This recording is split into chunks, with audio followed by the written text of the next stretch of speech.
हाय, welcome. हमारे कुछ patients जो बहुत परेशान घबराए हुए हमारे पास आते हैं इस समस्या से कि उनका स्पर्म काउंट जीरो है यानी एजोस्पर्मिया। तो क्या वो फिर भी अपने ही शुक्राणु से बाप बन सकते हैं या नहीं। तो आज हम बात करेंगे कि क्या टेक्निक्स हैं जिसकी वजह से ऐसा देखा गया है, ऐसा हुआ है कि पेशेंट्स जिनका स्पर्म निल है, स्पर्म काउंट जीरो है सीमन एनालिसिस में, वो भी अपने ही शुक्राणु से फादर बन सकते हैं। तो सबसे पहली बात इसको जानने के लिए समझना जरूरी है कि इजैक्यूलेट सीमन एनालिसिस, वो सीमन जो आप सैंपल देते हैं वो एक पूरा रास्ता ट्रैवल करके आता है टेस्टिस से। टेस्टिस वो ऑर्गन है जहां पे स्पर्म का प्रोडक्शन होता है। सो टेस्टिस मेल्स में दो होती है, राइट एंड लेफ्ट, एंड उसमें स्पर्म्स बनते हैं और वो ये पूरा रास्ता ट्रैवल करते हैं जब वो बाहर इजैक्यूलेट में आते हैं।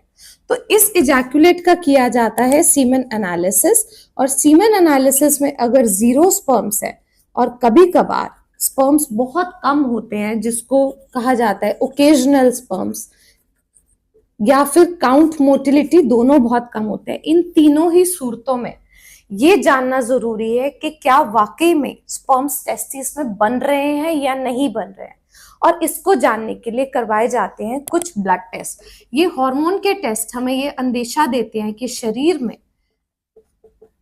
टेस्टिस में स्पर्म का प्रोडक्शन हो रहा है या नहीं।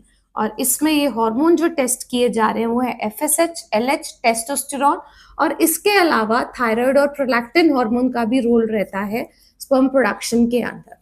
तो जब ये टेस्टिंग की जाती है, अगर इसकी वैल्यू नॉर्मल आती है तो एक अच्छा चांस रहता है कि स्पर्म प्रोडक्शन सही हो रहा होगा, और अगर स्पर्म्स यहाँ पे ठीक बन रहे हैं तो डायरेक्टली उनको इस जगह से रिट्रीव किया जा सकता है।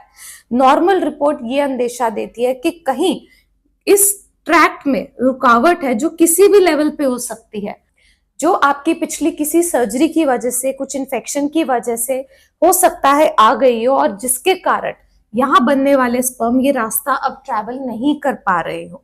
तो ये रिपोर्ट अगर नॉर्मल आती है तो हम स्पर्म्स को यहाँ से सीधा एक्सट्रैक्ट कर सकते हैं। अब ये रुकावट अगर इस लेवल पे है तो स्पर्म्स यहाँ से एक्सट्रैक्ट किए जाएंगे। अगर रुकावट इस लेवल पे तो इससे पहले वाली जगह पे, और अगर यहाँ तो सीधा टेस्टिस से। तो जिस जगह से स्पर्म निकाले जा रहे हैं उस हिसाब से उस टेक्निक का नाम होता है। पर ये सारी होती हैं स्पर्म रिट्रीवल टेक्निक्स, जिसके अंदर पीसा, परक्यूटेनस एपिडिडमिस स्पर्म एक्सट्रैक्शन, या टेस्टिकुलर स्पर्म एक्सट्रैक्शन, या टेसी, ये किया जाता है। ये किया किस तरीके जाता है, एक निडल होती है, निडल को पंक्चर करते हैं यहाँ पे सुन करने के बाद, और उसी में सिरिंज अटैच करके स्पर्म्स को एक्सट्रैक्ट आउट करते हैं। तो आपको बेहोश किया जा सकता है पूरा, या फिर उसी एरिया को सुन करके स्पर्म डायरेक्टली यहाँ से निकाले जा सकते हैं। अगर हमारा टेस्टिकुलर टिश्यू से हमें स्पर्म निकालना है तो दोनों ही कंडीशन पॉसिबल है, जिसमें सुई से निकाला जाए या फिर एक छोटा सा कट देके टेस्टिकुलर टिश्यू को निकाला जाए, और उसमें स्पर्म की मात्रा ज्यादा मिलती है। तो जिनका पीसा या टीसा सक्सेसफुल नहीं रहता और हार्मोन रिपोर्ट ठीक है, उन केसेस में टेसी यानी छोटा सा कट देकर और उसके अंदर से टेस्टिकुलर टिश्यू एक्सट्रैक्ट करके स्पर्म्स को रिट्रीव किया जा सकता है। अब बात आती है, अगर ये सारे हार्मोन टेस्ट हमारे एबनॉर्मल आते हैं, अगर हमारे ये लेवल सारे कम आते हैं, तो ऐसा देखा गया है कि इंजेक्शंस के माध्यम से, दवाइयों के माध्यम से स्पर्म प्रोडक्शन को वापस इंक्रीज किया जा सकता है। हार्मोन लेवल के कम होने का मतलब है कि शरीर में वो हार्मोन नहीं बन रहे हैं जो यहाँ पे स्पर्म प्रोडक्शन को बढ़ाए। तो अगर हम वो सारे हार्मोन बाहर से दे दें तो टेस्टिस में स्पर्म प्रोडक्शन बेटर हो पाता है। तो इन तीनों में से किसी भी सूरत में अगर ये हार्मोन हमारे कम है और हम बाहर से इसको इंजेक्शन की फॉर्म में देते हैं, करीब 3 से 6 महीना इलाज किया जाता है, उसमें स्पर्म प्रोडक्शन टेस्टिस में भी हो जाता है, और बहुत बार इजैक्यूलेट में भी स्पर्म काउंट, मोटिलिटी और एजोस्पर्मिया करेक्टेबल होता है। तो इस कंडीशन में तो आप नेचुरली भी प्रेग्नेंट हो सकते हैं। तीसरी बात आती है, जब हमारे हार्मोन के लेवल्स में हमारा एफएसएच, एलएच ज्यादा है और टेस्टोस्टेरोन कम है। इस कंडीशन में हो सकता है टेस्टिस में स्पर्म प्रोडक्शन जो है वो अफेक्टेड हो, टेस्टिकुलर फेलियर में जा रही हो, पर फिर भी पैची एरियाज में, पूरी टेस्टिस में नहीं पर कुछ कुछ पार्ट में स्पर्म का प्रोडक्शन फिर भी हो रहा होता है, और उसको एक्सट्रैक्ट करने के लिए स्पेशल टेक्निक स्पर्म रिट्रीवल की जो यूज होती है उसको कहते हैं माइक्रोटेसी।